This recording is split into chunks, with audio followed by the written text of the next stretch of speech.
எனக்கு இது எப்போ I felt it is I went to interview Soori for Kottukkaali. So he said, அண்ணே இது வந்து நான் கொடுக்குற 80வது இன்டர்வியூ அப்படின்னாரு.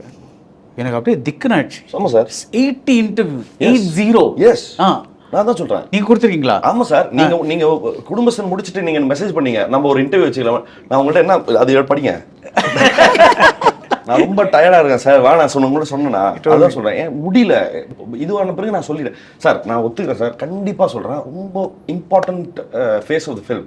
நீங்கள் ராம் சார்கிட்ட சொல்லியிருந்தேன் ரீசெண்டாக, ஸ்டோரி டெல்லிங் இப்போ முக்கியம் இல்லை சார், ஸ்டோரி செல்லிங் தான் முக்கியம் அப்படின்னு சொன்னேன்.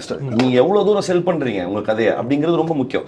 அதுக்கு நமக்குள்ளே இருக்கிற இப்போ நீங்கள் மிமிக்ரி எடுத்துக்கலாம். நான் பண்ணுறதையுமே தப்பு சொல்லலையே, ஓகேங்களா?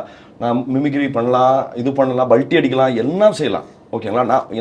நான் ஒரு அட்டென்ஷன் கேட்குறேன். நான் ஒரு படம் பண்ணியிருக்கிறேன் சார், அது பாருங்கன்னு சொல்லி நான் சொல்கிறேன். அவ்வளவுதான், கவன ஈர்ப்பு தான், ஓகேங்களா? அதுக்கு என்ன டூல் வேணா பண்ணலாம். பட் ஆனால் அந்த ப்ராசஸில் நிறைய லூஸ் ஆகுது சார். நிறைய பயங்கர முடிச்சுட்டு தான் பேய் பிடிச்ச மாதிரி ஆயிரும். What to you lose? Like ஒரு நீங்க ட்ரெயின் சார், நீங்க பிசிக்கலி டயர்ட். நான் உங்களுக்கு சொல்றேன், பிசிக்கலி மட்டும் இல்ல. அப்படி உட்காருங்க, காலையில இருந்து 16 இன்டர்வியூக்கு நீங்க இப்படியே உட்காருங்க சொல்றேன்.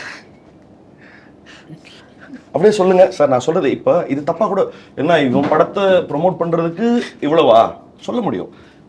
நான் அதை கம்ப்ளைண்ட் பண்ணல, பட் ஆனால் அது அவ்வளோ என்ஜாயபிளான ப்ராசஸ் இல்லைன்னு சொல்றேன். மற்றபடி